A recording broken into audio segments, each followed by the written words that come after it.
গোপাল গোপাল শয়তান দেখতে দেখতে 3 দিন হয়ে গেল আমার এই জমিদার বাড়িতে আসেনি। আজ গোপাল যদি আসে গোপালের গায়ে চামড়া তুলে আমার পায়ে জুতা মারাবো। জমিদার বাবু নমস্কার।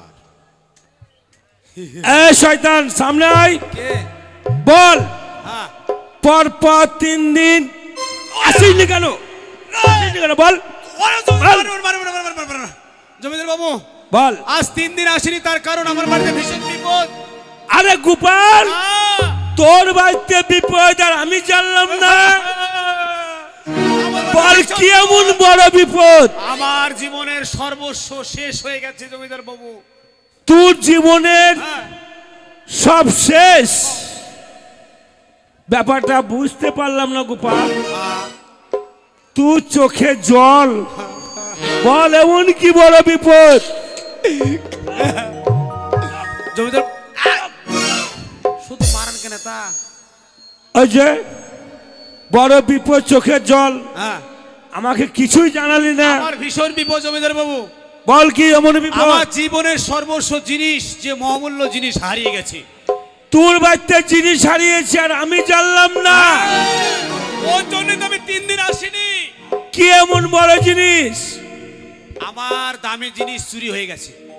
তার মানে টাকা, তার চেয়েও দামি। সোনা, তার চেয়েও দামি। টাকা সোনা গয়না তার থেকে জিনিস, তার চেয়েও দামি জিনিস। কি এমন জিনিস? মুরগি। চুপ চুপ! একটা মুরগির জন্য 3 দিন তুই জমিদার বাড়িতে আসিনি?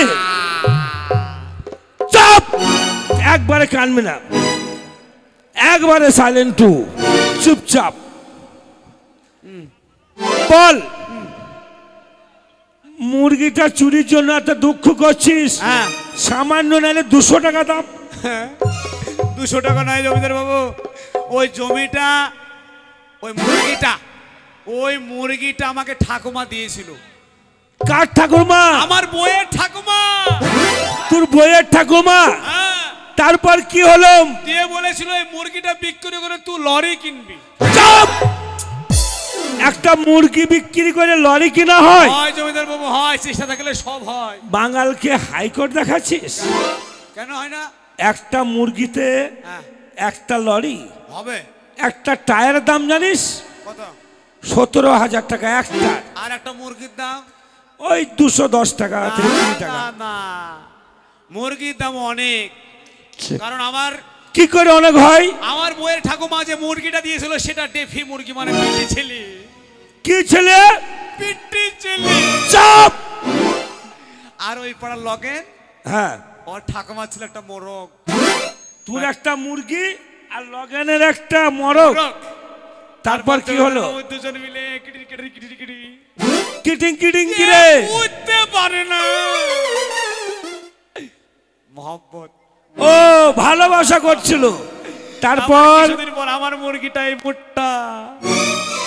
এই মুটটা ক্রিকেট খেলার বল বুঝতে পারে না। কি ওই লয় আন্ডা, আন্ডা আন্ডা মানে ডিম। ডিম একটা দিল, দুটা দিল, 10টা দিল, 20টা দিল। তারপর আমার মুরগিটা কুকচা হয়ে গেল। আমি ডিমের পর বসিয়ে দিলাম। 20টা বাচ্চা উঠলে ওই বাচ্চা আবার ডিম দিলে, আবার কুকচা হলো, আবার বসিয়ে দিলাম। ওরকম ডিম পেড়িয়ে যায়, বাচ্চা উঠেই যায়, আমি বিক্রি করেই যাই। করতে করতে তো আমি লরিটা কিনবো। গোপাল, ওই ডিম পাইতে আর মুরগি বাসাইতে তুই অতদিন জীবনে বেঁচে থাকবি? মরে বাঁচবি। কিন্তু শহর গোটাল 1 সপ্তাহ হয়ে গেল এই জমিদার বাড়ি আসেনি কেন? তুই যে খোঁজ কর। বলো শহর গোটাল।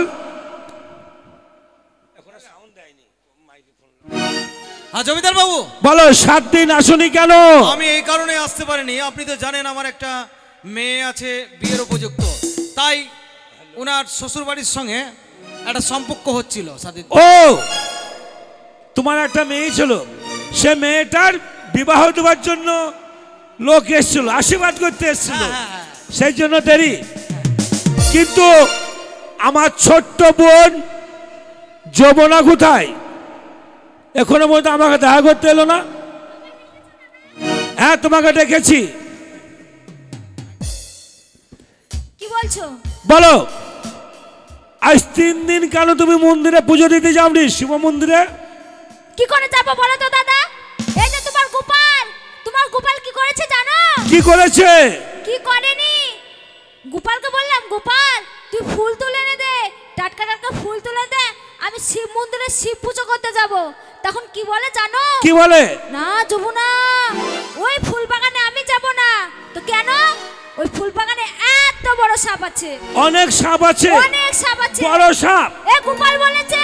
গোপাল, হ্যালো, তুই কি বলেছিস যমুনাকে যে আমি ফুল তুলতে যাব না?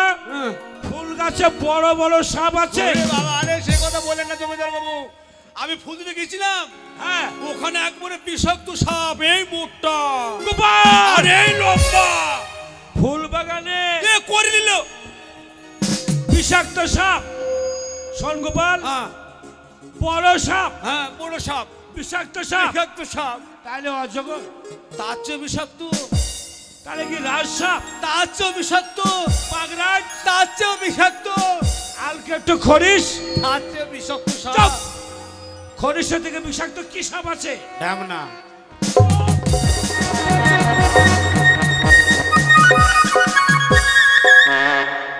এই ঢ্যামনা সাপে কোনো বিষ আছে? আমি মরে দেবো না।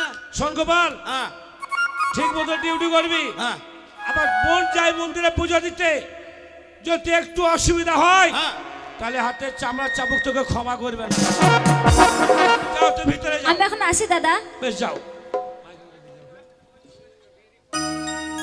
এ করছে করছে।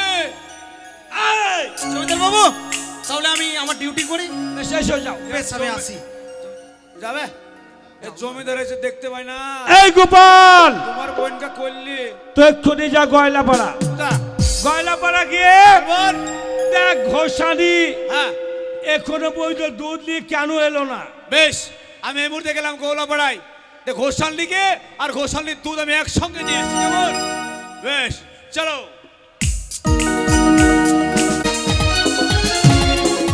এই গোপাল, ঘোষানি দুধ নিয়ে এখনো পর্যন্ত আসেনি। আর ওই দুধ নিয়ে যাই আমার ভগ্নী মন্দিরে পুজো দিতে। আচ্ছা, কেন আসেনি?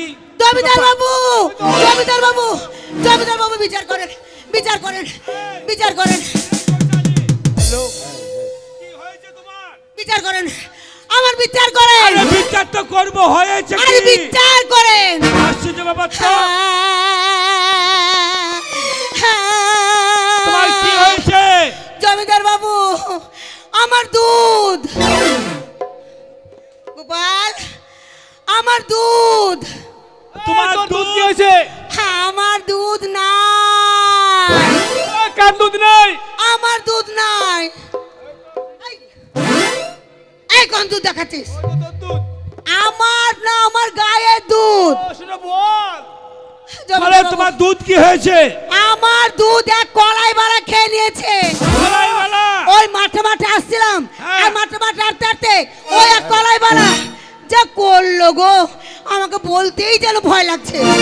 কি করেছে তোমাকে কলাইওয়ালা? ওই কলাই বালা আমাকে চেপে ধরে চিৎ করে ফেলে শুনছিস গোপাল? বুকের উপরে বসে ঢক ঢক ঢক ঢক ঢক ঢক করে সব দুধ খেয়ে নিয়েছে। এই, গোপাল, শালা কলাইওয়ালাকে আমি রাখবো না। ও শালাকে এমন মার মারবো। শোন, এক কাজ কর, ওই কলাইওয়ালা জোর করে ঘোষানি দুধ খেয়েছে হ্যাঁ, এবং ঘোষানিকে মেরেছে। মেরেছে। তুই যাবি ঘোষানির সঙ্গে, অবশ্যই। জোর করে কলাইওয়ালাকে ধরে নিয়ে আয় এই জমিদার বাড়িতে। এই আহ। এই তুই যাবি আমার সঙ্গে ধরতে? এই। আহ, ওই কলাইওয়ালা দেখতে কেমন ছিল রে? ওই কলাই ভালা, ও বলে বাবারে বাবারে, ওই কলাব এই বড় আর এইরকম মোটা, আর মোটা মোটা চোখ, ঢোলা ঢোলা কান, আর কানা কানা মুছ। চলো, আমি যাবো না। এই তুই একা যাবি না, তোর সঙ্গে আমি শুদ্ধ যাবো। লে লাঠি, লে তুই যাবি? লাঠি নে, তাড়াতাড়ি চল।